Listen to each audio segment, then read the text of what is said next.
যাবে বৃশ্চিক রাশি সেপ্টেম্বর মাস। সেপ্টেম্বর মাসে কেমন থাকবে তার স্বাস্থ্য, ভাগ্য, কেরিয়ার, ব্যবসা, তারপর চাকরি যোগ আছে কিনা, বিদ্যার্থীদের পড়াশোনা কেমন থাকবে, তারপর হচ্ছে লাভ লাইফ কেমন থাকবে, ম্যারেজ লাইফ কেমন থাকবে, এই সব কিছু নিয়ে হচ্ছে আলোচনা করব। তার সাথে থাকবে হচ্ছে অচুক উপায়। ভিডিও ভালো লাগলে অবশ্যই কিন্তু লাইক, শেয়ার আর সাবস্ক্রাইব করতে হবে। আর ফেসবুক পেজ থেকে দেখলে কিন্তু অবশ্যই ফলো করতে হবে। ভিডিও কেমন লাগছে অবশ্যই কিন্তু কমেন্ট করে এটাও জানাতে হবে। আজকে প্রথমে জেনে নেব গোচরে হচ্ছে গ্রহগুলো কে কোথায় অবস্থান করছে। প্রথমেই হচ্ছে আপনার 4th হাউসে বসে আছে শনিদেব, 10 হাউসে বসে আছে সূর্য বুধ, আর আপনার 11 হাউসে বসে আছে শুক্রর সাথে কেতু, আপনার হচ্ছে 8 হাউসে বসে আছে মঙ্গল, 7th হাউসে বসে আছে বৃহস্পতিদেব, পঞ্চম হাউসে বসে আছে রাহু।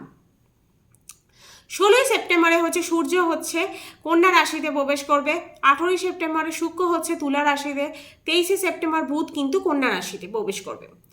এবার হচ্ছে এই গ্রহগুলো হচ্ছে চেঞ্জ করবে এই মাসে। এবার হচ্ছে ফার্স্ট জেনে নেব স্বাস্থ্য। আপনার রাশি স্বামী কিন্তু মঙ্গল 8 হাউসে বসে আছে, রোগ ঋণ 70 ঘরে বসে আছে, তন্ত্রমন্ত্র, deep knowledge, immunity system, work, এইটা ইমিউনিটি সিস্টেমের ওপর কিন্তু এই টাইমে কাজ করতে হবে। কেন কোনো জায়গায় বেড়াতে গেলে হট করে সর্দি না হয়ে যায়, পেটের সমস্যা না শুরু হয়ে যায়, কোনো ফিভার না হয়ে যায়, ফুড প্রবলেম না হয়ে যায়, যে কোনোভাবে পেটের সমস্যা বা লিভারে কোনো সমস্যা বা ইনফেকশন না হয়ে যায়, এই সব দিকে হচ্ছে খেয়াল রাখতে হবে। মঙ্গলের কিন্তু এই মাসে কোনো পরিবর্তন নেই, তাই স্বাস্থ্যের কিন্তু এই টাইমে ভালো রকম খেয়াল রাখতে হবে, নালে কিন্তু এই টাইমে সমস্যায় পড়তে পারেন স্বাস্থ্যের ক্ষেত্রে। বিদ্যার্থীর পড়াশোনা কেমন থাকবে। পঞ্চম হাউস থেকে আমরা হচ্ছে পড়াশোনাটা দেখে থাকি। পঞ্চম হাউসের লর্ড হচ্ছে বৃহস্পতি, 7th হাউসে আপনার বসে আছে, ফার্স্ট হাউসকে দেখছে। পঞ্চম হাউসে কিন্তু আপনার রাহুদেব বসে আছে। দু প্রকারের জিনিস এই টাইমে হতে পারে আপনার সাথে। এক হতে পারে পড়াশোনা ডিলে হবে, নালে ডিস্টার্ব হবে, মনকে ভটকে দেবে, কিন্তু বৃহস্পতি আপনাকে জ্ঞান দেবে, ম্যাচুরিটি লেভেল দেবে। এক্সামটা কিন্তু আপনার বৃহস্পতি দেবী ক্লিয়ার করে দেবে। কেননা বৃহস্পতি দেব বসে আছে যখন 7th হাউসে ফার্স্ট হাউসকে দৃষ্টি দিচ্ছে, মানে আপনার সাপোর্ট কিন্তু এই টাইমে দেবে পড়াশোনার ক্ষেত্রে। আপনি কনফিউজ হয়ে যেতে পারেন, ডাউট দেবে এই টাইমে আপনাকে রাহুদেব, কিন্তু পড়াশোনায় মন লাগবে না। জ্ঞানী পড়াশোনা এই টাইমে আপনি করবেন, মন দিয়ে মোটামুটি পড়াশোনা করবেন, ফোকাস থাকতে কিন্তু এই টাইমে হবে। যা সাপোর্ট বা এক্সামে যা ফল করার বৃহস্পতি দেবী কিন্তু আপনাকে সেই ফলটা দেবে। রাহু কিন্তু আপনাকে সব রকমভাবে কিন্তু ডিস্টার্ব করা, মন ভটকানোর কিন্তু চেষ্টা করবে পড়াশোনার ক্ষেত্রে। এবার হচ্ছে লাভ লাইফ কিন্তু আপনার হচ্ছে পঞ্চম হাউস থেকে আমরা লাভ লাইফ দেখে থাকি।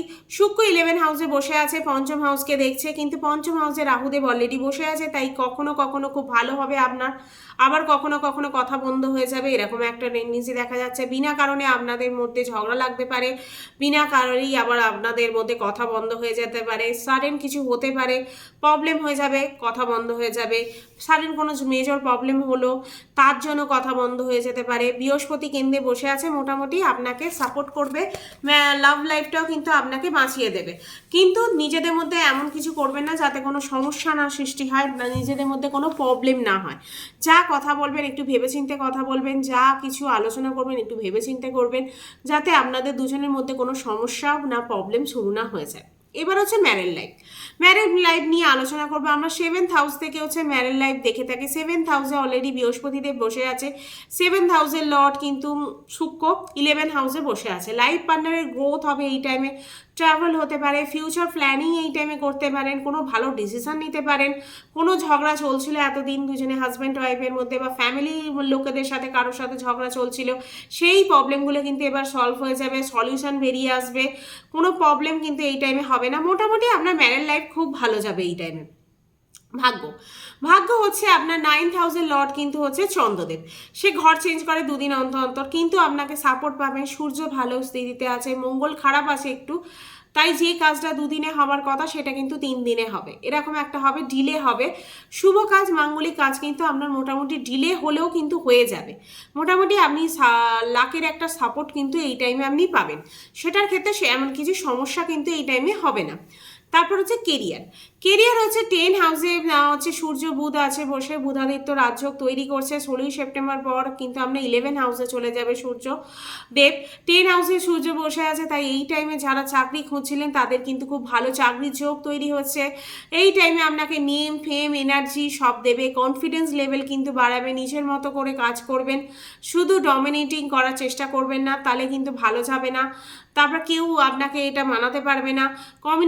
কমিউনিকেশন স্কিল কিন্তু এই টাইমে খুব ভালো হবে, ওয়ে অফ টপিকিং কিন্তু ভালো হয়ে যাবে। 16ই সেপ্টেম্বরের আগে কিন্তু আপনার চাকরির যোগ আছে। তারপর কিন্তু 11 হাউসে গেলে যাবে, তারপর কিন্তু প্রমোশন হওয়ার যোগ আছে। যাদের এতদিন ধরে হচ্ছে প্রমোশন চাইছিলেন, যারা প্রমোশন পাচ্ছিলেন না, তাদের কিন্তু 11 হাউসে সূর্যদেব প্রবেশ করার সাথে সাথে 16ই সেপ্টেম্বরের পর থেকে কিন্তু আপনার একটা হচ্ছে প্রমোশন হওয়ার যোগ আছে। প্রফিট হতে পারে, যে কোনো ব্যাপারে আপনার কিন্তু কেরিয়ারে প্রফিট হওয়ার কিন্তু একটা চান্স আছে 16ই সেপ্টেম্বরের পর। এবার হচ্ছে বিজনেস। বিজনেস কেমন যাবে? প্রথমে হচ্ছে খুব ভালো, কেননা 7th হাউসে বৃহস্পতিদেব বসে আছে, বৃহস্পতিদেবের কোনো রাশি পরিবর্তন নেই।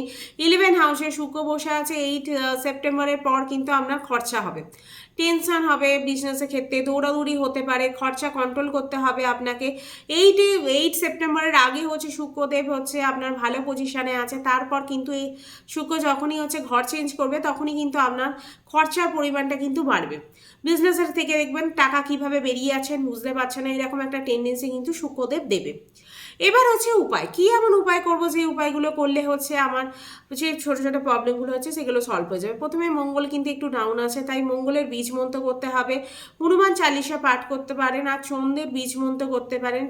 তারপর মহাদেবকে জল দিতে পারেন সোমবার সোমবার। তারপর হচ্ছে সূর্যকে জল দিতে পারেন। সূর্যকে জল দিলে কিন্তু অবশ্যই সকালবেলা 8টার মধ্যে কিন্তু সূর্যকে জল দিতে হবে। ভিডিও কেমন লাগছে অবশ্যই কিন্তু কমেন্ট করে জানাবেন। ভিডিও ভালো লাগলে অবশ্যই কিন্তু লাইক, শেয়ার আর সাবস্ক্রাইব করবেন। ফেসবুক পেজ থেকে দেখলে কিন্তু অবশ্যই কিন্তু ফলো করতে ভুলবেন না। ভিডিও আজকে কিন্তু এখানেই শেষ করব।